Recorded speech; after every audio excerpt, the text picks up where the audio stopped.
Welcome to today's English listening practice. If you are watching this, you probably already know the basics of the English language. You can say things like, I wake up, I eat, and I go to work. But to speak like a natural English speaker, you need to upgrade your vocabulary to the B1 level. Today, we're going to overhaul your daily routine. We will take simple, basic English and turn it into natural, intermediate English. This video is 10 minutes long, which is a perfect amount of time to immerse your brain in new sounds. I want you to do two things during this session. First, just listen. Try to understand the context of the sentences. Second, after the most important phrases, I want you to repeat them out loud. This is called shadowing, and it is the fastest way to improve your fluency and your accent. Are you ready to stop being a beginner? Let's get started with your morning. Let's talk about the very first moments of the day. A beginner says, I wake up at 7 o'clock. That is correct, but it sounds a bit like a textbook. A natural speaker says, I usually wake up around 7, but I often hit the snooze button a couple of times. Hit the snooze button.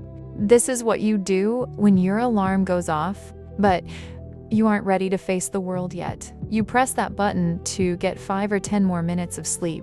I often hit the snooze button. Once I finally crawl out of bed, I don't just wash my face. I say, I head to the bathroom to freshen up. To freshen up is a great B1 phrasal verb. It includes washing your face, brushing your teeth, and fixing your hair. It's a general way to describe getting your body ready for the day. One needs a few minutes to freshen up. Now let's talk about breakfast. Instead of saying I make coffee, try this. I usually brew a fresh pot of coffee while I get my thoughts in order. The word brew is much more specific than make. We brew coffee and we brew tea. And that second part, get my thoughts in order, means you are thinking about your schedule. You are planning your day in your head. I'm just getting my thoughts in order. While the coffee is brewing, I might scroll through my phone for a bit. We don't say, I look at my phone. We say, scroll through. It describes the movement of your thumb on the screen as you look at news or social media. However, I try not to waste too much time doing that. I prefer to stay on schedule. If you stay on schedule, it means you're not running late. You are doing everything at the right time. I'm trying to stay on schedule today. Finally, before I leave, I grab my keys and head out the door. We don't just go out. We head out. It sounds much more natural and active. Now let's look at the middle of the day. This is when most of us are at work or at school. This part of the day requires specific vocabulary to describe our productivity. Instead of saying I go to work, try saying I head out for my commute. Your commute is the journey you take from your home to your workplace. It could be by car, by bus, or by train. If you work from home, you might say, I log on for the day around 9 a.m. Once I'm at my desk, I don't just start working. I tackle my to-do list. To tackle something means to deal with it in a strong, organized way. It shows that you are being productive and taking control of your tasks. You might have a lot of emails to answer. So you say, I need to clear my inbox before the meeting starts. I'm gonna tackle my to-do list. Sometimes a colleague might ask you for help. If you are very busy, don't just say, I am busy. That can sound a bit blunt or even rude in a professional setting. Instead, try, I have a lot on my plate right now. This is a classic English idiom. If you have a lot on your plate, it means you have many responsibilities or tasks to finish at once. It's a very polite and common way to explain that you are overwhelmed. I'm sorry, I have a lot on my plate today. During the day, you might need to talk to your manager or a teammate. Instead of, I will talk to him, say, I'm going to check in with my manager. To check in means to have a short conversation, to give an update or ask a quick question. It's a very common professional term. You might also need to follow up on an email. This means you sent an email before, and now you're checking to see if the person has replied or if they need more information. I need to follow up on that project. Around midday, you might take a breather. We don't just stop working for 5 minutes. We take a breather.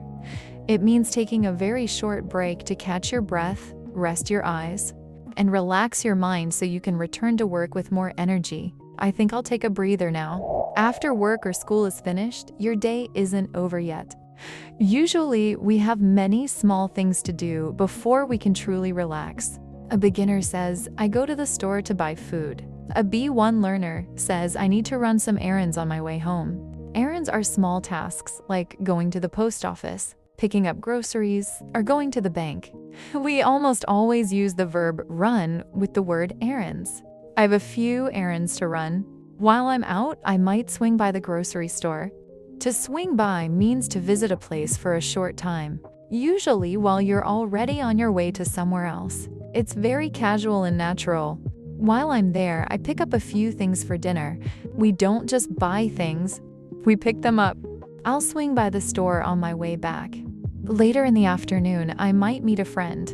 Instead of I will meet my friend, try I'm catching up with a friend later. To catch up means to talk to someone you haven't seen in a while to hear their latest news and share yours. It's one of the most common social phrases in the English language. We might decide to grab a bite. This means to eat a small or quick meal together, like a sandwich or a snack at a cafe. Let's grab a bite and catch up. By this time of the day, I'm usually starting to feel a bit drained. Drained is a much better word than tired for a B1 learner. If you are drained, it means your energy is completely gone. Like water going down a drain. It's a very expressive adjective. That shows how much effort you have put into your day. It has been a long day, and I am feeling quite drained. I need to get home soon so I can finally rest.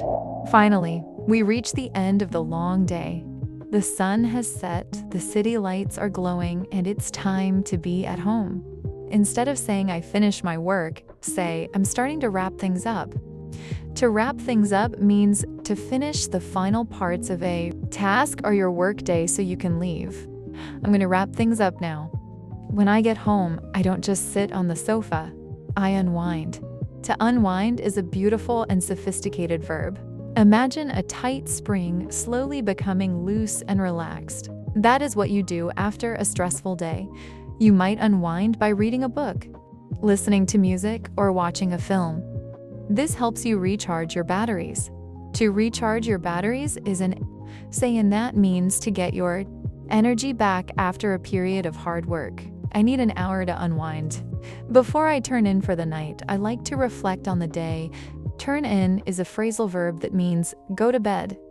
And to reflect means to think deeply about what happened during your day, what went well, what was difficult, and what you want to do better tomorrow. This reflection helps me feel calm and prepared for the next morning. I usually turn in around 9 p.m., and that is a full, upgraded daily routine. You went from waking up to hitting the snooze button. You went from being busy to having a lot on your plate. I hope this 10-minute practice helped you feel more confident in your English abilities. Remember, the key to B1 fluency is not just knowing the words, it's using them in the right context and saying them with confidence. If you enjoyed this session, please leave a comment below. Tell me, what is one errand you have to run tomorrow? Try to use the new phrases we practiced today. I'll see you in the next lesson. Good night and keep practicing.